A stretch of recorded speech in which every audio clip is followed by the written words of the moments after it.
All right, hello, welcome. Is this totally not working at all? Oh, that's great. All right. Ideally, this will work. If it doesn't, we'll figure it out. Ideally, it would show my laptop up there, but oh, great. There you go. All right. So a lot to cover today. I say a lot to cover. Basically, today is going to be a day of logistics, like pretty much all your classes. If we can get to content, we'll get to content, but I really want to cement what this course is, why you're doing it, what my role is in it, what your role is in it, basically all the details. So we're going to kind of go through this, and there's a lot of different pieces for me to touch, so I'll do my best to cover them all. If I forget something, I'll cover it next class. But to begin with, here's the syllabus. My name is Wesley. Last name is James. My last name is the first name. For some reason that throws everyone off. But who am I? So I am a fifth-year graduate student working on my PhD. I've been at UCF. I did my undergrad here. I actually took this class in this room 7 years ago. I sat right here. The seats were much worse back then, but they updated them at some point. I remember that this room is not ideal. I remember that being in the back, you cannot really see things that well, so I'm going to try to do my best with that. I remember a good amount from taking this. It wasn't that long ago, but I did take this exact same course. I've gotten my master's at this point, for whatever that's worth, and then I'll be aiming to graduate this summer. So that's basically who I am. The research I do, since I am a graduate student, I do research. So even though I'm a physics graduate student, the interesting thing is my research is actually education research, how to better teach physics. My specific focus is actually how to make learning more accessible for students, because everyone learns differently. All of your brains are different in this class, and that's a wonderful thing. But because of that, some things are better for some students and some things are worse for some students, and my goal is to try to do the things that are good for students across the board. So some things will be good for some students, some things will be bad. Hopefully I'm going to try to do things that are good for some students at every point. That's going to mean I'm going to do things that aren't good for some students at every point, and that's fine. My goal is just to provide a lot of options and supports so that every student can have what you need. And that means that if I'm not providing something that you think would be beneficial, please let me know. I do not know every single one of you personally. My goal is to get to know you all throughout the semester. Some of you all get to know more, some I won't get to know as much. But please, if there's anything I can do to support you, email me, let me know what that is. It won't mean that I'll always be able to do it, but it'll at least let me know something I can try to do, and if it's feasible, I'll do it.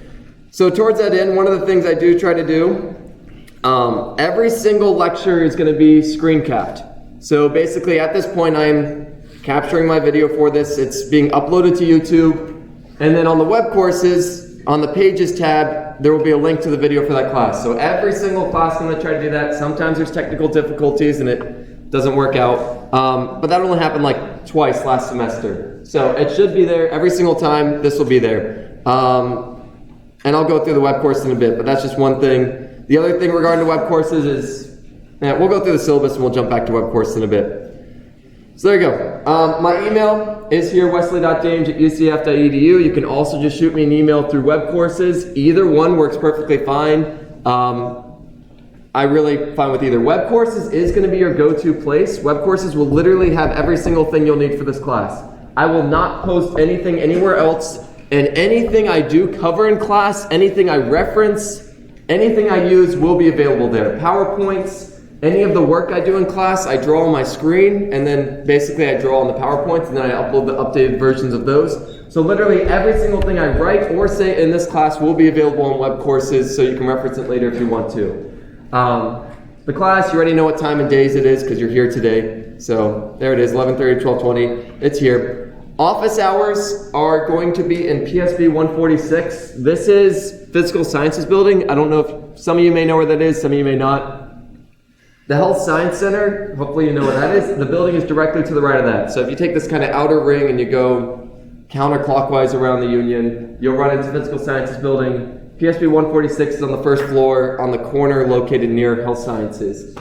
Here's my times for the office hours. I tried to pick a variety of them to make them work for as many people as possible. So I had Monday from 10 to 11, Wednesday from 1 to 2, and Thursday I haven't gotten confirmation for that one because I did have to reserve this room, but ideally it'll be Thursday 9 to 10 a.m. I just am waiting on confirmation. If that changes, I'll let you all know. Regarding the textbook for this class, we use these OpenStax textbooks. So if you open the syllabus, these are actually links that'll take you to the textbook. This textbook is open source, it's free, and that's a big thing with this class is trying to save you all money. There is only a single thing in this class you'll need to buy, and that's the clicker. We'll get to that at some point. But yeah, here's a textbook for it. Some people have critiques of the textbook. I think it's good enough. Really, ideally, the PowerPoints are going to be all you're going to need for this class. The PowerPoints will have, I will not ask you questions on anything I have not covered in the PowerPoints or haven't talked about. However, the textbook is a very good, like my PowerPoints are based on the textbook. So if you like textbooks, this is the place to go. Basically, you're going to be in Unit 2. This is where we're going to be, and all of these are pretty accurately labeled against the PowerPoints I'm using. So for instance, the first things we're going to be covering is electric charge and fields and Gauss's law. We're basically going to be following the structure. There is a third volume, and that's basically just going to be used for optics, which is just the very, very last week or two of class. So really the majority of it's volume 2, and again, it follows along. So if you like using the textbook, it's here, it's available. At the same time, the PowerPoints will basically have everything you need as well. So it's whatever you want to use. They're both there. All right. What is this course? This course is one that you have to take. That's pretty much what all of you know at this point. And that's the reason you're really here is because you have to, very likely. Physics 2, so let's just get a sense of who's in this room. So I know it's going to be mostly engineering majors, but let's just get a sense of which one. So how many are in mechanical engineering? All right, maybe like, not as many as I would have expected. Aerospace. All right, electrical.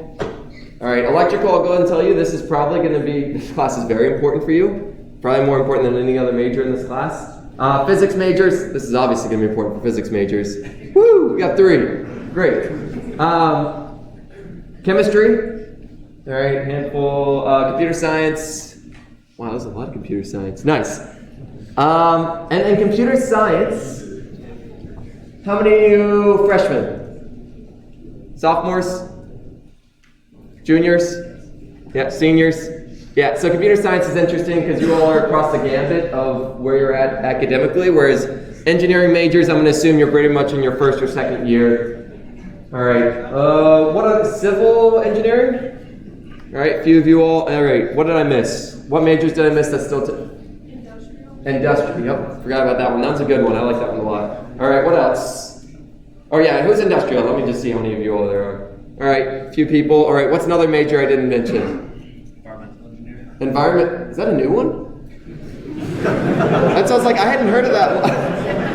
I've heard of environmental engineering. I didn't know we had a program at UCF for that, so that's cool. There is the is anyone optics? That's a new program. All right, yeah. So that's one that's in the past couple years, maybe 3. All right, anyone else? Computer engineering, that's right. And who's computer engineering? All right, this is also going to be very important to you because you're going to be doing a lot of circuitry stuff. Okay, anyone else? It's good for me to get a sense of who's in the class. Yeah. Math? Oh, very nice. Yeah. Okay. So it's again pretty much all the majors I've seen before in this class. So the content we're going to be covering will be more or less relevant to you depending on your major. Basically, the brunt of it, the bulk of it is it's electricity and magnetism. All of you have heard of magnets, hopefully, and all of you have heard of electricity, hopefully. We're basically going to be going into how does electricity work, what is electricity, what is charge, electric fields, what are magnetic fields, and in the physics sense of how we kind of characterize this and the importance of this class is there's 4 fundamental forces in the universe that we understand currently. There may be more, who knows, we're always learning new things, but for now there's 4 that we understand. There is gravitational force, which again everyone's very familiar with. There is the electric and magnetic force. These are coupled together, which doesn't sound right. Maybe that sounds weird to you, and it is kind of weird, but that is why this class is focused on both, is because they're actually tied together very strongly. Turns out one can make the other, and the other can make the first one. So that's really important. Then there's something called the strong force and the weak force. The strong force is the one that holds the protons together in the nucleus. We're going to find out that protons don't like being near each other. We're not going to get into the strong force or weak force, though. I have never even gotten into the strong force or weak force in any of my classes, in any of my graduate level physics classes, but they exist. And then the weak force is the one responsible for radiation. for particles decaying into other particles. Again, I know like nothing about that. I know like the amount I can say about the strong force is maybe one more sentence than I've said, and the amount I can say about the weak force is nothing. That's it. What I told you is what I know. So the first two are really the ones that are very important. And clearly, if there's only 4 forces in the universe, understanding them is going to be fairly important because they govern basically how everything we understand in the universe works. So with that in mind, yeah, maybe you won't be working with circuitry too much. Maybe you won't be working with charges too much. But at some point, it's going to be very likely you're going to interact with electricity. At some point, maybe magnets. And I think it's going to be fairly important for you all to understand what they actually are. Because, I don't know, it's going to probably be embarrassing if someone asks you how a circuit works as an engineer and you say, well, electricity. I don't know, that would not be ideal. So, this is what we're basically going to be covering in the whole class. More important than all that, though, concepts, great. Those are important. You're going to need to reference those at some point. Maybe 30 years down the road, that'll be important to you. Who knows? These physics courses are the beginning of developing critical thinking skills. These are the skills that are going to carry with you throughout your entire life. These are the ones you're going to use not just in your job, but in your day-to-day. When people ask me, what was my physics degree? What did I actually learn from it? That's what I tell people is the critical thinking skills. The ability to look at a problem, be able to identify what do I need to figure out, and then to be able to look in that brain of yours or be able to use Google effectively. Being able to use Google effectively is a huge skill. To find the things that you need to figure out to solve that problem. Problem solving is what's going to get you through life, not just in your career, but in your day-to-day. And this class is just going to be a stepping stone in that. I'm not going to expect you all to be expert problem solvers by the end of this. I still have a lot to learn about being a good problem solver. That's a lifelong skill, but this is something that we definitely want to be developing in this class. And even if you all forget all this content next semester, if you can remember how to critically think, great.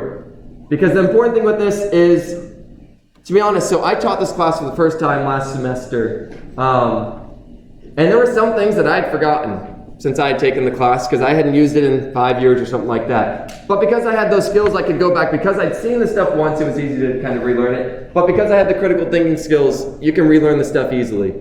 And that's really what's going to help you is being able to use the critical thinking skills to learn new content and learn new things because I'm sure you've heard this a million times. The stuff you learn in college, you'll maybe use a very finite % of that. What you're really going to actually use is the learning skills you developed in the 4 years. That is what you're going to university for. Is to learn how to think, to learn how to problem solve, to learn how to learn. Those are the skills that are going to carry with you in life. That's what you're getting paid money for versus other people. That's really most important. So, all the stuff we're using, it's kind of got a paint job of physics on it. That's the content we're working with. That's the Play-Doh that you're going to be molding and shaping. But how to mold it and shape it is really what I care about more than anything because that's what you're going to use more in life. So we'll try to be emphasizing that process and how to think on that. Related to content, here's everything we're covering. It's a lot of things. We are going to get through everything, and last semester got through everything at a pretty reasonable pace. My goal as an instructor, my job in this class, is to give you all the content and then to support you all in actually learning it, applying it, and assessing to make certain you understand it. I then have to also assess to make certain you did learn it, so that is the second role. But as far as the teaching role, to not just present you all it, but give you opportunities to practice it and also to make certain you understand what you learned. So we're going to kind of get into the class and how it's structured to support that. This is a lot of different things. Again, pretty much this first chunk up here is electric stuff, electric fields, electric forces. The second big chunk is magnetic fields and forces. We get into some circuits, and there's optics here. A lot of these optics, even though there's a bunch of stuff here, it kind of gets condensed into 1 or 2 sections. 1 week of content. So there you go, learning objectives. Basically, I just kind of went through that. Learning the material, learning to think in a critical manner is really huge. Okay, prerequisites. You all have obviously done the prerequisites if you're in this class, if you got through the enrolling process. One of the things I want to emphasize, though, is that we are going to be using math heavily. I mean, it's physics. You all are engineering majors predominantly, or computer science, your science or math majors. And so we're going to be using math. Some of you may be really strong in these skills. Some of you may need some extra practice in these skills. Either case, that is fine. But one thing I want to point to is, again, I'm going to keep jumping back and forth. But if you are uncertain in some of your math skills, if you're uncertain in your algebra or trigonometry or vectors, I have made this document, so I'll go ahead and put this out since I'm here. Every single file you'll need, with the exception of the lectures, that's going to be on a different tab, the video recordings of it. Every single file I'm going to be using will be in the Files tab. It's organized by the week, of course. Test 1 and Test 2 review obviously haven't happened, but we're going to do those when we get to that. Syllabus, the problem sets, I'll talk about those, final review. Everything will be here. Everything you'll need, everything of content. Again, as I mentioned to you all, if I covered it in class, I will upload it online. One of the things in here is supplemental practice, and this is just going to be a bunch of links to resources, specifically Khan Academy. I've heard from a lot of students that Khan Academy is a very useful resource. And one of the reasons it's useful is because it not only has the content, but it also has ways for you to practice and test if you actually understand it. So if you're uncertain, if you're like, I'm not certain how good my vector skills are, or my free body diagrams, or my conservation of energy, these are basically all the important things that you have hopefully learned up to this point. And this is a way for you to check to make sure you learn them well. Because if you do not understand trigonometry well, if you don't understand vectors well, if you can't do free body diagram, conservation of energy, if you don't remember the units, you are going to have a difficulty in this class. Because I will slightly review them from time to time, but there is going to be somewhat of a running assumption that you understand these things well. So this is my way of being like, here's your way to check yourself. Up to you whether you're going to do that. I'm not going to force that on you. There's no graded thing, but that's available. If at some point in the class you're running into problems, come back to this. It's going to always be here.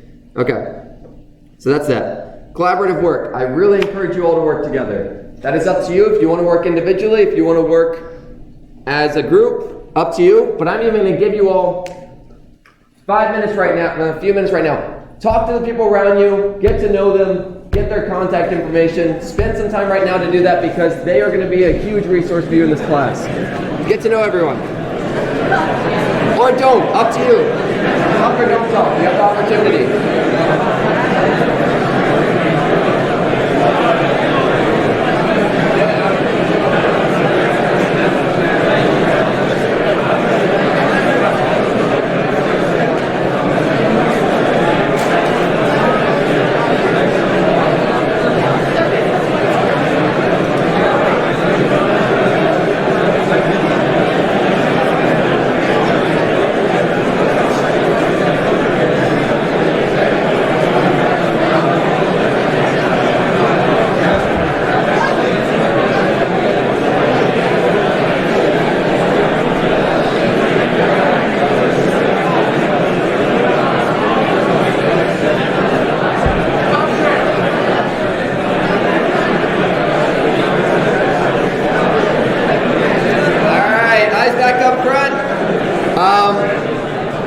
Great, so I'm going to have you all be working in class from time to time. Sometimes I'll be clicker questions, sometimes I'll put up something, I want you to think about it, I want you to discuss it with your neighbor.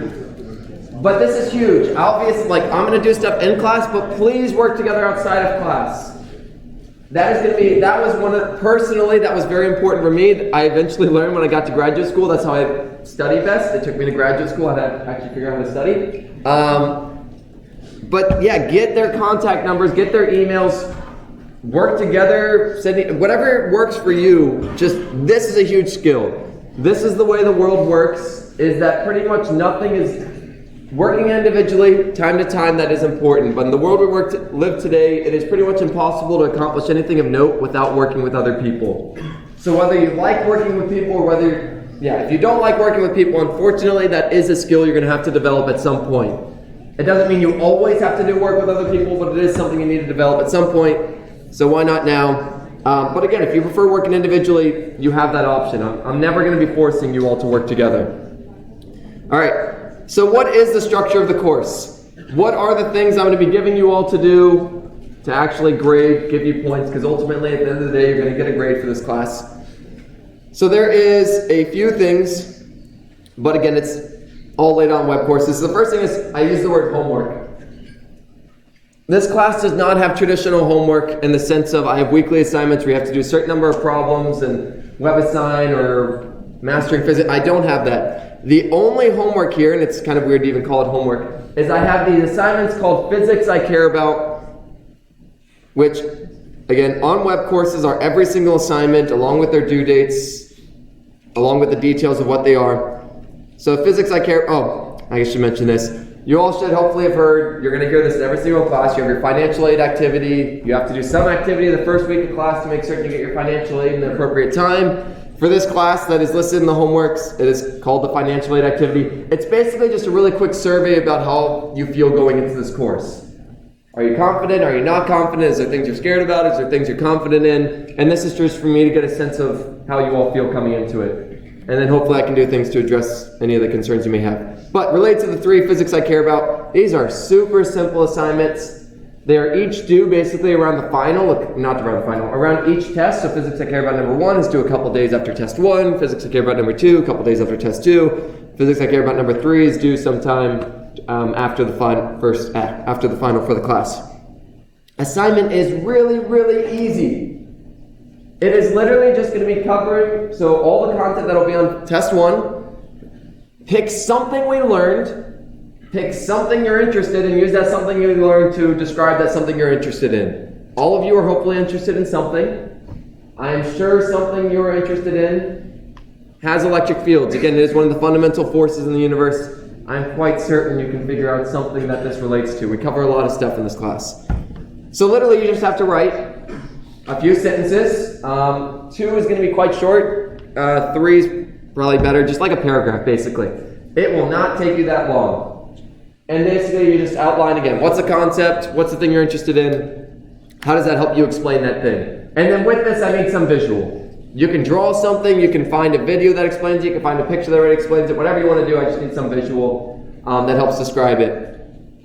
Very simple. This is super easy points. Half the points in this class are purposely designed such that they're easy to get as long as you put in effort. The other half of the points of the tests, depending on who you are, that may be easier or more difficult. I don't know. Tests are a little bit more challenging, but I have purposely chosen to make half the points in the class pretty easy to get as long as you're putting in effort, because I think it's important to give people points for putting in effort because that is part of the class. All right, so homework, that's it. Very simple.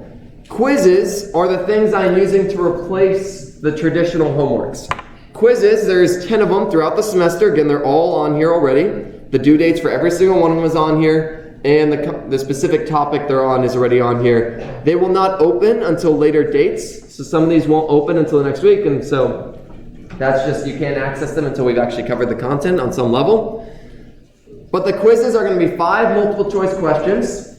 There's different problems, so one thing is I would ask that you do, these are online, all online, we're not doing these in class. You have a week and a half to do each one, basically. Is to do these individually. Because I have built in a lot of things here to make it so that you are not, again, as long as you're putting in effort, you should do well in these quizzes. You have 2 attempts for each of the quizzes. It's going to take the highest grade of the 2. The quizzes, you're going to get 30 minutes to, again, do 5 questions, so it should be plenty of time. And I'm going to drop the lowest quiz grade out of all of these. And the quizzes, again, are 5 questions, but I graded out of 4.5 points. So each question is worth 1 point, but I graded out of 4.5 points. So some weeks you're going to get 5 points, which means you can get over 100 on the quizzes, and that will factor in your final grade. Some quizzes, maybe you get 4 points, but then you get 5 on another, and they cancel each other out, and you get 100%.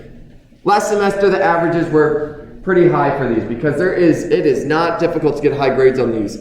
The purpose of these quizzes are ways for you to check to make certain you are understanding the content. So, where am I getting the questions from these quizzes? Since it is ways for you to check your understanding of it, in the Files tab, there is something called problem sets. Each test is going to have a problem set. So test 1 is going to have problem set 1. Test 2 is problem set 2. The final will be problem set 3. These problem sets have, for each section of content, a list of problems. And this list of problems is just going to be a variety of things, trying to cover it. All of the quizzes and the tests are going to have problems that are very much based on these. They will not be identical, because I don't want you all to memorize. Memorizing isn't helpful in this class. But I want you all to see problems that look similar to ones you've seen before. So they're going to be modified versions. Maybe that means maybe in the problem I gave you 2 knowns and I said solve for the 3rd unknown, and I just switch which ones I give you. Maybe I change it a bit more significant than that. Basically, it's going to look very similar. The quizzes are going to look like that, and then the tests are going to look like the quizzes. So this is what I recommend for studying. If you're wondering, how do I actually make certain I'm learning the content? How do I check to make certain I'm understanding what's going on? The problem sets are the way to go. These are not graded. This is up to you to decide if you want to go through all the problems, you want to go through some of the problems, you don't want to do any of them, that's up to you. But this is your way of actually studying and checking to make certain you're learning the content is going through these. I have also put the solutions to every single problem. I do not put the solved out solutions. I don't put how to exactly do it, but I do put all of these have basically numerical answers.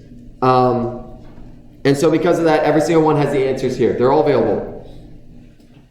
Very likely you can find variations of these problems online, and that is useful, but I really recommend trying these problems without looking up how to do them first, because it is very easy to look at a solution and be like, oh yeah, that makes sense, and then leave it there and not do anything with it.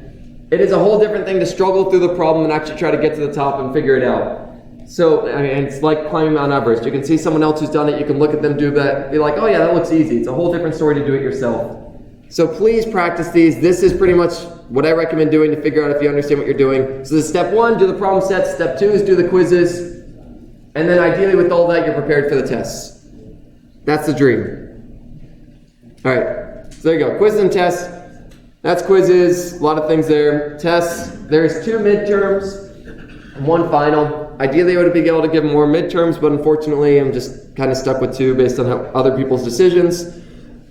For these tests, they're basically going to be what I did the previous semesters, and I'm pretty much planning on keeping the same format. It was 8 multiple choice questions, and then there was 2 free response, but for the free response, you got to choose one of the 2. You didn't have to do both of them, you chose one of them, you chose whichever one you felt more confident with. The final was more extensive, it had more multiple choice, but still, in that one you got a choice of stuff. I'll clarify the final as we get closer to it, that's so far off. For these though, I will not be giving you a formula sheet because I will have you all bring one you make yourself. So you will get to bring, and I will provide the 5x8 note cards. They'll be blank when I give them to you. I will give you the 5x8 note cards probably a week before the test, something like that. You can buy them beforehand if you want, but I'll buy some and you can grab them from me if you want. And you can put anything you want on that. I do not care what you put on these note cards. As long as it is a 5x8 note card with no additional piece of paper, like you can staple stuff to it as long as it doesn't add additional things. You can't make it into a flip book either. It's got to just be that 5x8 note card. But for instance, if you type it up on a computer and then you glue it onto there, fine. As long as it doesn't exceed that side. Front and back, you can write on it. And I will make an example of the note card in class as well. So I will provide you all the note card, you can put whatever you want, and then I will show you what I would put on the note card if I was taking the test. So that gives you some idea of what's important, what I think is important, and you can add whatever else you think is important. So basically, again, I'll put every equation that is going to be on the test. I will give you in class what the formula sheet I'd make would look like, but you have to make your own. And you can just print out the one I make, that's fine. If you wanted to do that, I don't care. That's up to you, whatever you want to do. All right, clicker questions. We will do clicker questions. Maybe you've had these, maybe you haven't. This is the one thing you will need to buy for this course. You will need to buy a clicker. You can buy the oldest version and it will work. You can buy the newest version. You cannot use the one on your phone because I do want to incentivize you actually being somewhat in class. I'm going to get into the grade breakdown, but these are not worth that much. So I think 8% of your total class credit. Clicker questions, the way I score them is you get half the points for answering it, you get half of them for getting it right. So as long as you answer it, you're getting half the credit. If you get it right, you get more credit. At the end of the semester, I will take off some amount of the points just because sometimes you have to be absent for things and I don't want to penalize you all for not being here every single day. So I'll figure out what that subset of points is. It's usually like 10 to, I'll probably say like 15%. Basically, so let's say it was out of 100 points. I would score it out of 85 points. So if we did enough if we did 100 clicker questions over the semester, that's 50 because it gets doubled because you get 1 point for answering it, 1 point for getting it right. If we did 50 clicker questions at the end of the thing, that would be worth 100 points. I'll take off 15 of those points. Okay? This, most of the time, I'm basically going to say talk to your peers, work with your peers. Sometimes I'll do it individually. Pretty much it'll always be with your peers though. So that's that. Labs, you do have labs this week. I've gotten a couple emails on that. You do have labs this week. Unfortunately, the web courses aren't published for the labs yet. because there was some mix-up and I wasn't put as the instructor of record for those, and I have to be the one to publish them. So hopefully that'll get resolved in the next day or two. But there is labs this week. The TA is your source for lab stuff. Please do not email me questions about the labs. Your TA is the one that knows the answers for that. If you email me a question about the lab, basically what I'm going to ask you is, have you contacted your TA already? If your TA is not responding to your emails, then contact me. Then I will contact the TA and basically be like, why aren't you responding? Your student is asking questions. Give them a day or two to answer your email. They have other things going on. If you send an email at 11 p.m. and they don't answer by 9 a.m. the next morning, give them some slack. People have lives. So that's that. Please contact your TA. They're going to give you all the details in the labs. That is basically all in them. I put some stuff here. The most important thing that I'm going to tell you about the labs is if you miss 3 labs, you get an F in the entire course. Okay? You can miss 2 labs. If you miss 3, though, you not only get a 0 in the lab section, you get a 0 in the entire course. Okay? So please do not have 3 unexcused absences. If they're excused, that's a different story. That follows traditional excusable policy. But that's it. Attendance, again, I'm not taking attendance. I'm just doing the clicker question stuff. I will tell you, this is going to sound weird. I don't really care if you show up to class. That is up to you. You all are adults in this class. I'm going to try to treat you like adults because you are adults. I'm going to say try. I apologize if it comes off I'm not. That's me doing something wrong.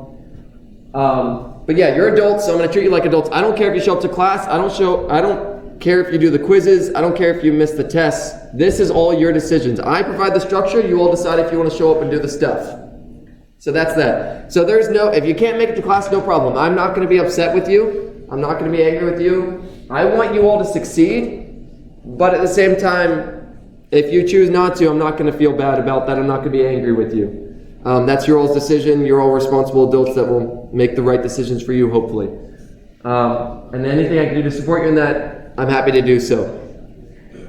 If you do have an excused, a reason that you are going to be excused, then it follows the excusal policy, which is at the end, traditional stuff, family emergency, medical emergency.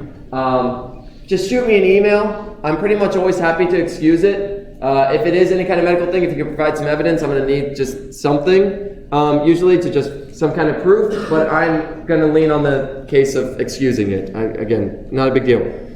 This number is off. There we go. Now it's fixed. Here's the grade breakdown.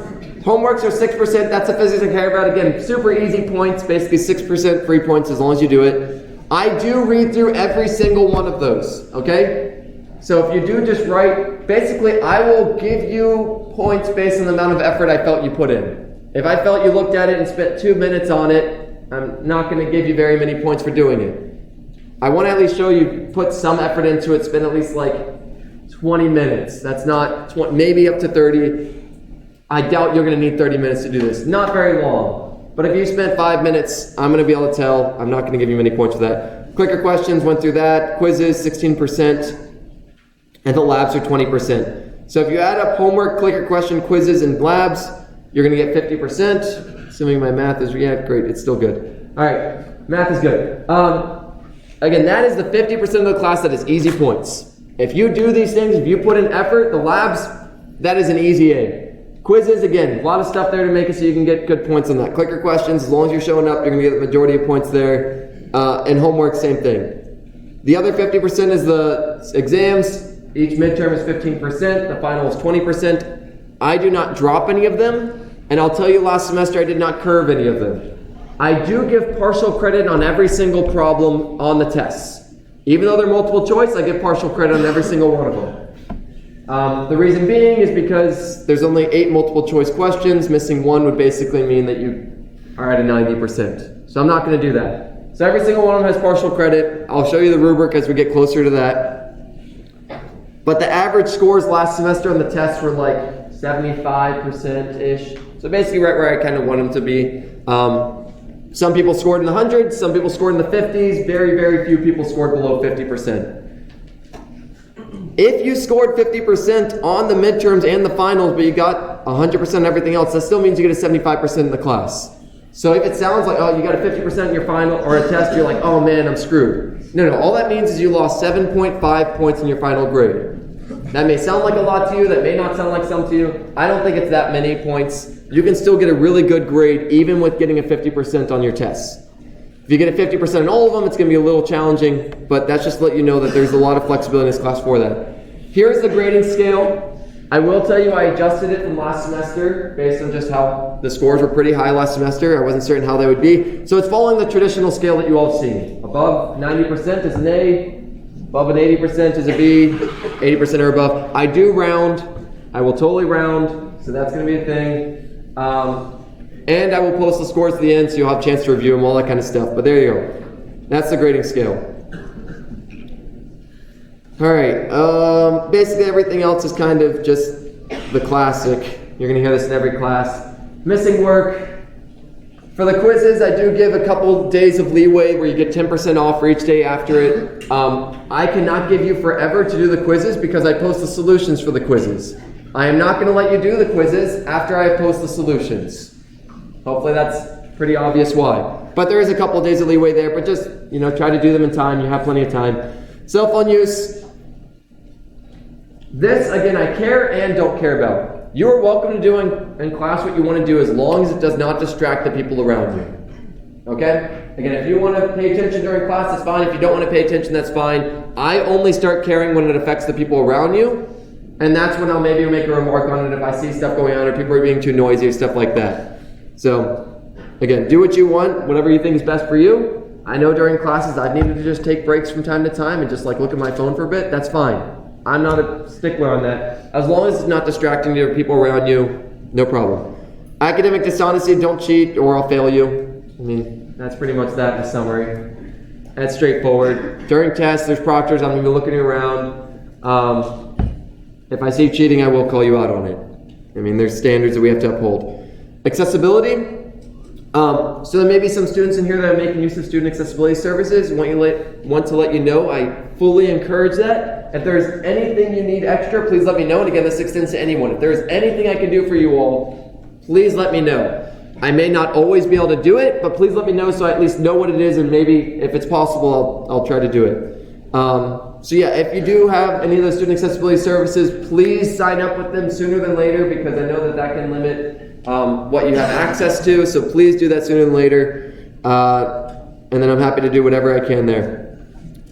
Campus safety, again the classic, 911, emergency guide. I mean, this isn't everything. That's it, and I reserve the right to make changes because that's just good to put in a syllabus, because I may make change. I'm not going to change big things. It's basically the only thing I may change. Oh, this is the last piece. Here is a timeline for the entire course. Here is when we expect to cover every single topic. Here is when every exam is listed here. I have put when the final is because they have that now. Here is all of the days that are important for you. The class, obviously they begin today. Add drop is this week. Withdrawal deadline. We have our first exam well in advance of the withdrawal deadline. So at some point, if you hit the first exam and you feel like you do need to withdraw, that's fine. Sometimes that's the right decision to make. My goal is to make it so that none of you feel like you need to because you're not understanding the content though. This is false. It wasn't available when I made this, but it is right here. April 22nd, so there's 2 days in between the last day of class and the final. There you go. And then there's a couple breaks. We have our first one January 20th, which is just in a couple weeks, and then spring break. So there you go. This is the part that's likely going to get shifted. If I feel like we need to spend more time on something, I will.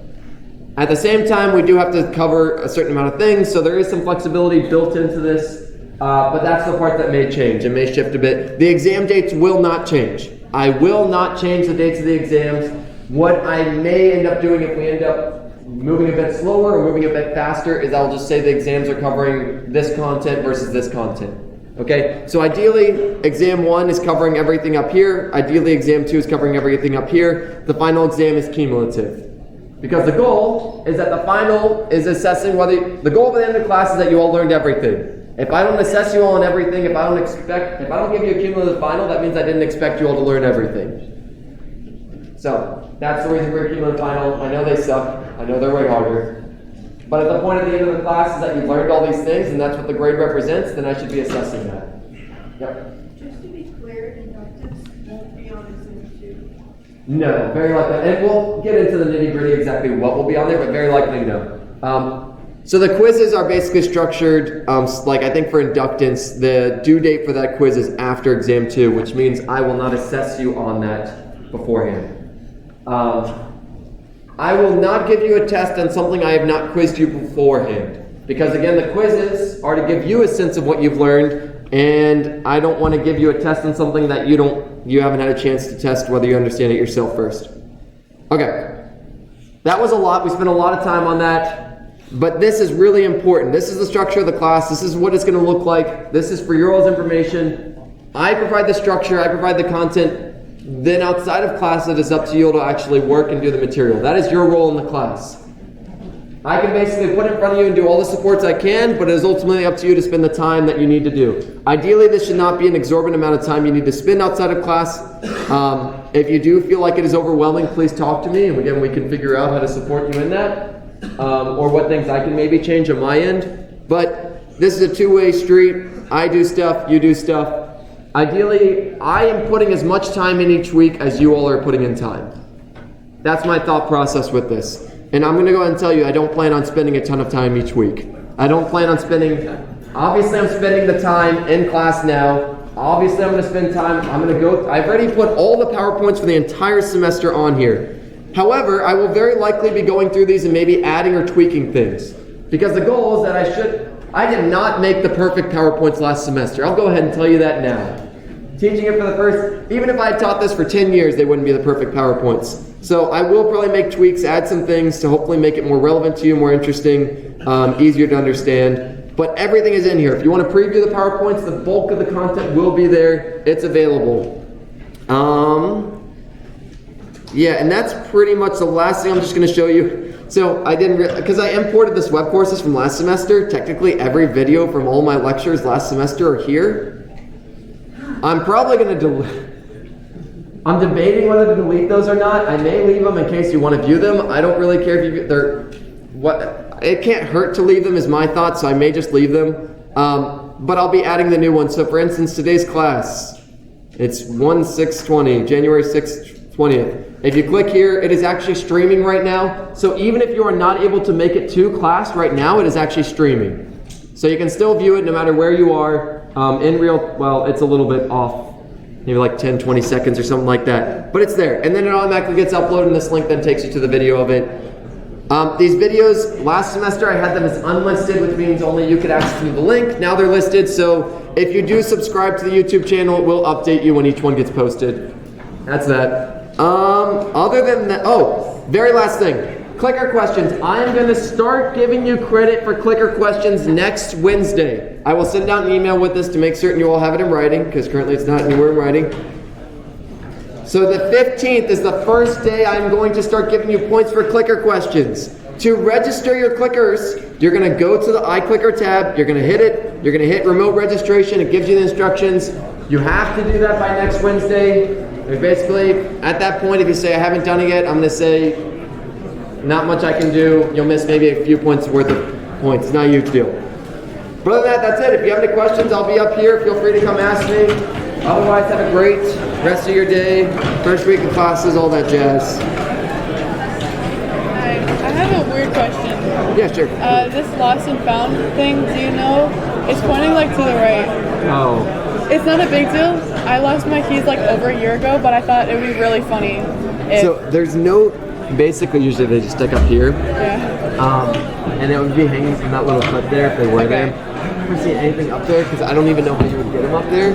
There's no step stool around. They probably just... I guess I could climb on top of a table. No, it's alright. But no, there's nothing up there. Yeah, the Union is usually pretty much all things trickle there. I looked everywhere.